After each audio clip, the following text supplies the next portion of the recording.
So today we're headed way up to northeast China to talk about a truly unique city, Harbin. You might have heard of it as Oriental Moscow or maybe the Ice City. It's a massive place that was really born from two totally opposite things, freezing cold ice and the red hot steel of the railway. And that's really the big puzzle when it comes to Harbin, isn't it? I mean, think about it. Most of us, when we plan a vacation, we're looking for sun, right? Beaches, warm weather. But Harbin? They've gone all in on the one thing most of us try to run away from, a seriously, brutally cold winter. So how on earth did they manage to turn what looks like a huge weakness into their biggest strength? Let's dig in. Okay, so first things first, where exactly is Harbin? It's the capital of Heilongjiang, which is China's most northern province. We're talking way up there. It's about 1,200 kilometers or 750 miles northeast of Beijing. To put that in perspective, that's a good 7 or 8 hour ride on one of their amazing high-speed trains.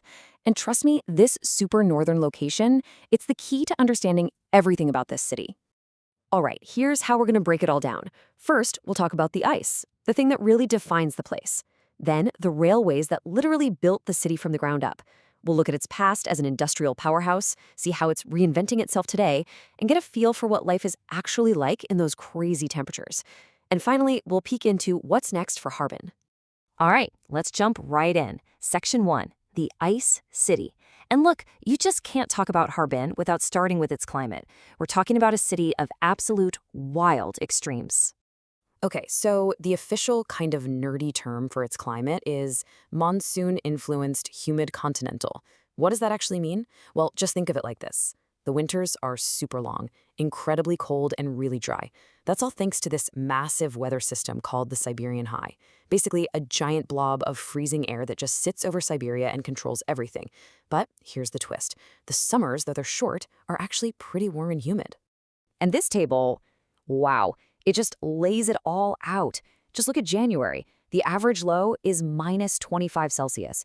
That's cold. But then, fast forward to July, and you're looking at an average high of 28 degrees. That's a massive, massive swing. It's actually one of the biggest seasonal temperature shifts you'll find in any major city on the planet. And if you thought that was intense, get this. The record low ever recorded there is minus 42.6 degrees Celsius. I mean, let that sink in. That's not just wear a jacket cold, that's everything is different cold. It changes how you build things, how you live, absolutely everything. You know, for a bit of perspective, if you're trying to imagine this kind of weather, think Winnipeg, Canada. Their climates are incredibly similar. It's kind of crazy, right? Two cities thousands of miles apart, but they share this exact same experience of extreme, intense winter cold. So that climate, that intense cold, it really sets the scene. But ironically, Harbin wasn't born from the ice. It was born from steel. It was forged by the railroad. And that history left a Russian mark on the city that you can still feel today. Yeah, Harbin is interesting because it didn't just slowly grow from a small village over centuries. Nope, it basically exploded into existence. One minute it's not there, and then in 1898, Russia basically creates it out of thin air to be a major stop on the Chinese Eastern Railway.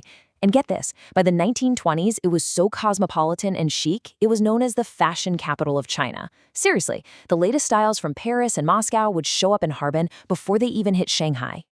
And this chart really drives home just how diverse this place was, right, from the get-go. A census back in 1913 showed that half the population, 50%, was Russian. It was a true melting pot. You had huge communities of Chinese, Jewish, and Polish residents, people from all over the world, really. And that Russian influence, it wasn't just about the people walking the streets. It was baked right into the city's bones, its DNA. You can see it on this old map.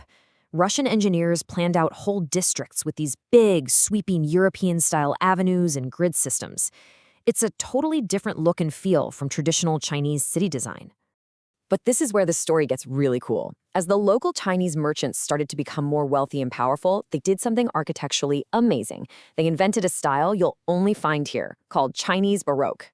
From the street, the buildings look totally European, super ornate, grand facades. But then you walk inside and you find a classic, traditional Chinese courtyard home. It was like a secret architectural handshake, a powerful way of saying, we're here and we're succeeding on our own terms. Okay, so after 1946, everything changes. The whole international chapter of Harbin's story kind of closes, and a new one begins. The city gets a completely new identity as a heavy-hitting powerhouse for China's Industrial Revolution. And this really gave the city two very different identities. For decades, it was this celebrated place, the cradle of China's industrial development.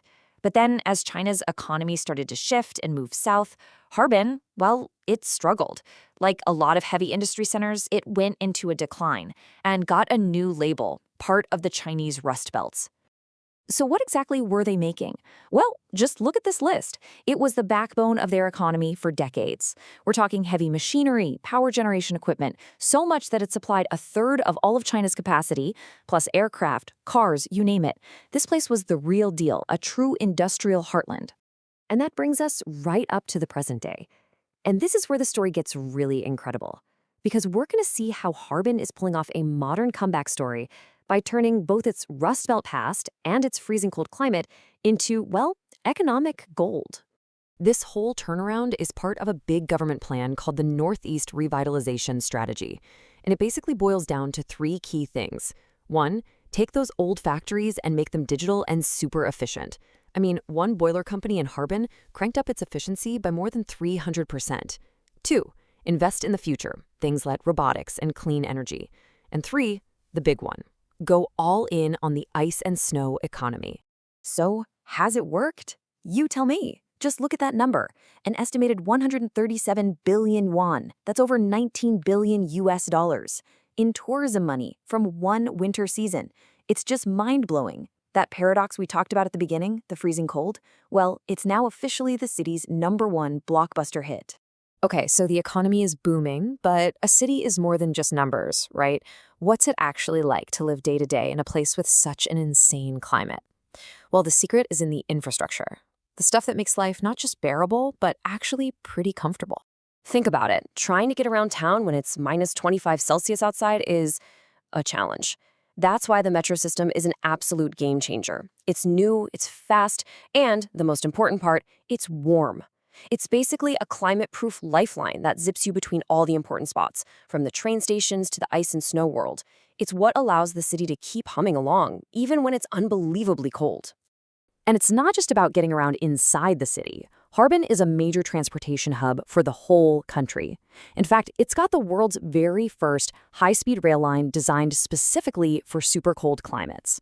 The trains themselves are just incredible pieces of engineering. They're weatherproofed bullet trains that can run perfectly whether it's minus 40 or plus 40 Celsius. That's an 80-degree range. Just wow. So when you pull it all together, what you see is a city that never stands still. It's always writing its next chapter, taking every piece of its unique story, the Russian past, the industrial grit, the extreme cold, and using it to build a new future. You know, Harbin's story is just one of radical reinvention after another. Think about it. It went from a tiny fishing village to a booming Russian railway town to an industrial giant and now to a hotspot for tourism and technology. But the common thread through it all is this. It took its biggest, most obvious challenge, that brutal 5-month-long winter, and somehow managed to flip it into its greatest strength, its global brand. And that leaves us with a really big question. What can other Rust Belt or post-industrial cities anywhere in the world learn from the amazing story of the Ice City?